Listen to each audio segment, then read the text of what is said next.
बोले श्री गणपति गजानन महाराज की जय। नमः पार्वती पते हर हर महादेव की जय। आज मैं आदि अनादि से जन्म जन्मन से हम लोग यहाँ जन्म ले चुके हैं। आदि अनादि बोलेगा तो कितना साल हम यहाँ रहते हमको पता नहीं, लेकिन धीरे धीरे परमात्मा से हमने जो कुछ जोड़ना चाहते थे, लेकिन हमको ना कोई गुरु मिला, ना कोई हमको भगवान की कृपा मालूम थी, ना कोई पूजा मालूम थी। लेकिन मैं 16 साल की उम्र में एक महादेव का तस्वीर के ऊपर हमारा एक आस्था जगा, एक प्रेम जगा। धीरे धीरे तस्वीर के ऊपर हाथ जोड़कर, ना तो अगरबत्ती है, ना तो दीवा है, ना तो ज्ञान है। लेकिन एक दिन ऐसा हुआ कि तस्वीर के ऊपर हमने जो प्रेम रखते हुए, भाव रखते हुए, नागराज उनके गले में रहते हैं, नाग देवता उनके गले में धारण रहते हैं, वो हमको गले में निपट के जाते थे, कैलाश तरफ लेके जा रहा। सपना साकार नहीं होता तो सपना हम लोग कोई मानते नहीं थे, सपना क्या है, वो तो सपने में क्या होता है।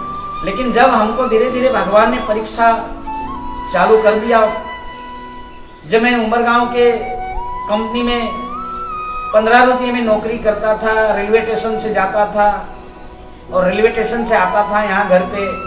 हमारे जिंदगी तो पहले से नाजुक थी, लेकिन आज विश्व के लिए मैं लोगों को ये सुनाना चाहता हूँ कि भगवान क्या करता है, क्या नहीं करता है, वो हमारा हृदय से आपको मैं सत्य से सुनाना चाहता हूँ।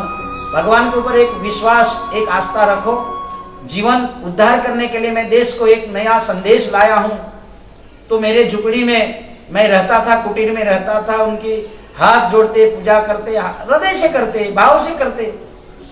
लेकिन ऐसा धीरे धीरे धीरे धीरे धीरे मेरी कहानी आगे बढ़ते गए। परीक्षा इतनी आई, मेरे ऊपर इतना दर्द दुख आया, धूप, बारिश, ठंडी, अनेक दुख दर्द में मैं उसमें निपट गए थे।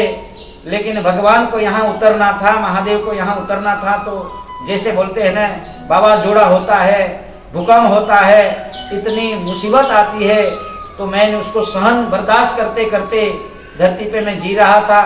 एक दिन मेरी झुपड़ी में कुछ रहा नहीं, मेरे जीवन में इतना दर्द उतर गए थे, उसको मैंने बर्दाश्त करते करते, ना कोई दवा है, ना कोई भुआ है, ना कोई लोक है, ना कोई डॉक्टर है, लेकिन भगवान से मैंने वादा किया था, प्रभु मेरे जीवन के अंदर आप ऐसा कार्य करो, मैं आपको ऐसा भजन करूं कि लोग आपके नाम से जीवन को जीने के लिए लोग उमड़ पड़े।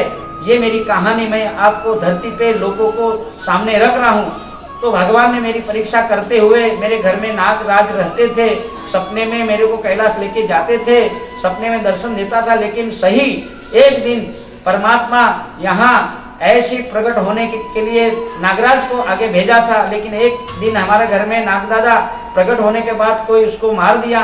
तो मैं उसमें मारा दूसरे ने, लेकिन दुख मैंने भोगा। 9 महीने तक मैंने इतना दर्द दुख में मैं गिरा था जमीन पे, मेरी हड्डी रह गई थी, श्वास टप टप चल रही थी। इसलिए लोगों को मैं ये चाहता हूँ, अरे दवाई तो जरूर है, लेकिन दुआ जो काम करती है वो दवाई नहीं काम करेंगे। लेकिन देश के लिए मैं इतना वादा करता हूँ, देश के लिए मैं इतना संदेश करता हूँ, भोलेनाथ के चरण में जो आया वो तो मृत्यु सुधर जाएगा, उसका जन्म सुधर जाएगा। हर एक काल जो प्रॉब्लम वो सोल्व करने के लिए परमात्मा यहाँ ये गांव के अंदर भिलाड़ नजीक इंडियापाड़ा गांव के अंदर railway station Bhilad Naroli checkpost के बाजू में आज मेरी गांव के अंदर भगवान ने पावन भूमि बना दी है। एक दिन मानव अवतार होते यहाँ उतर गए थे और मेरे इनके सामने मुलाकात हुई, मनुष्य अवतार में मुलाकात हुई। और मुलाकात के साथ मेरे को जो उस झुपड़ी में जो भोजन किया था, खट्टी मीठी जो कोई खाया था, तो उसके ऊपर मैंने भगवान को बोला, प्रभु हमारे घर में कुछ नहीं है, लेकिन आज धरती के ऊपर परमात्मा उतर के आज देश को संदेश दे रहा है, विश्व को संदेश दे रहा है।